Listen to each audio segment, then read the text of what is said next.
প্রাণঘাতী Nipah virus থেকে বাঁচুন।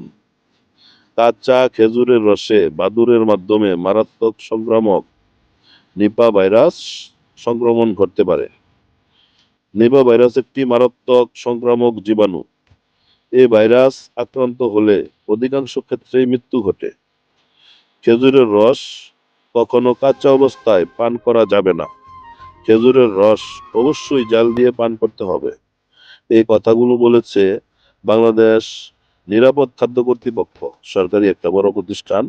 তারা মানুষকে অ্যাওয়ারনেসের জন্য নিপা ভাইরাস সম্পর্কে এই শীতকালীন মানুষ খেজুরের রস খায়, এই জন্য এই একটা গুরুত্বপূর্ণ মেসেজ দিচ্ছে। কিন্তু আমরা যাই না না যাই না খেজুরের রস খাইতেছি।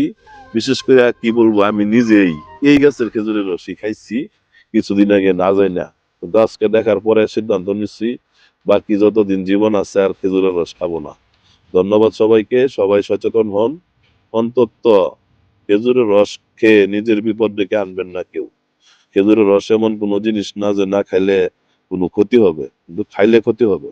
ধন্যবাদ সবাইকে, সবাই সুস্থ থাকুন, নিরাপদ থাকুন, এই কামনা করি।